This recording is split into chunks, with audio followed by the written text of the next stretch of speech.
So this is just paragraph 3, and this is where you have to come up with how you're going to save the church.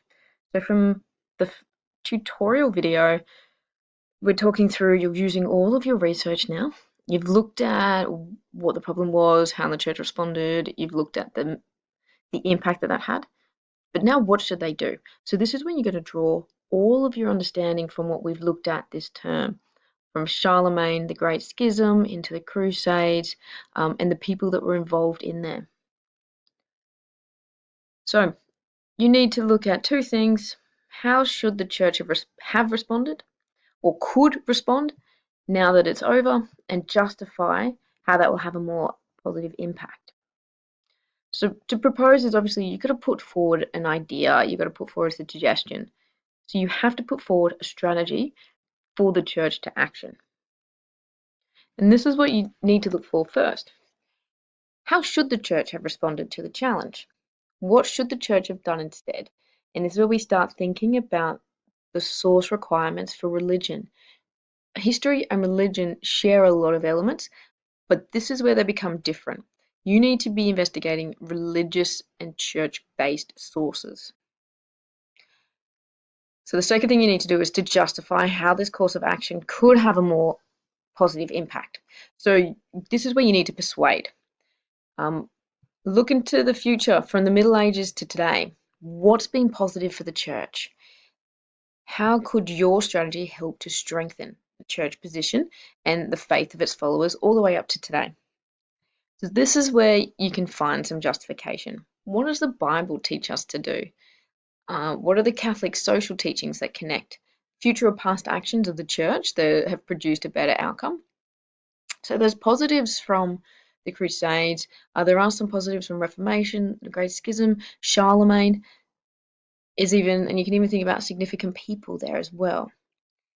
And then obviously, what has the Pope said? And he and popes across time have had really powerful statements.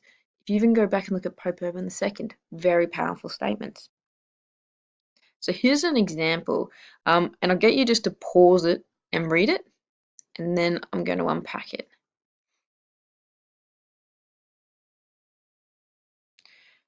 So now that you've read it, I'll unpack it for you. We've got the key words, the Reformation, significant challenge, and being fixed. I know what that paragraph's about. So your proposed strategy, and this is where you have to outline the strategy, is to reflect on the actions of the church after the Crusades and by applying Catholic social teaching of preferential treatment. So clearly in that, I know what you've done. Now I'm not writing this to structure because you need to unpack and do it that way. You need briefly identify what caused the problem. Well, the Reformation was obviously they were gaining wealth from the poor, from the sale of indulgences. People didn't like it. Martin Luther certainly didn't. The green is where you will see religious-based sources. So I went into the Bible, and there's a teaching in the New Testament, Gospel of Matthew, where I was hungry and you gave me food, I was thirsty and you gave me drink, I was a stranger and you welcomed me. And so I'm linking that in to talk about how the church teaches us to respond, and how that's forgotten in the Reformation. So therefore, the church should, and you see that modality there, look at how they can reach out to the poor in society rather than taking from them. So I'm starting to tell you my strategy.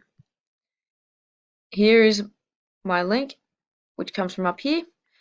They open their doors to return soldiers to the poor and those without to give them shelter. And we remember that returned crusaders were given this shelter and food because they'd given service. So then I go back. So this is the inspiration. This is the action the church must take. Church must become a shelter for those and bring back that idea of community, that the church is about helping, sharing, and being one.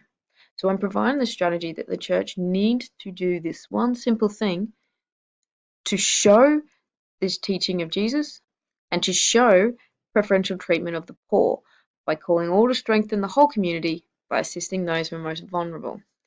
And then I pop it down here, this is the last line, the common good rather than a church focused on wealth. So that's all it is. You just need to think, what is the church teaching? What is Jesus teaching us? What is the church teaching us? And how should the church bring that back in? So go through the tutorial video, go through this one again, and I look forward to reading your proposals.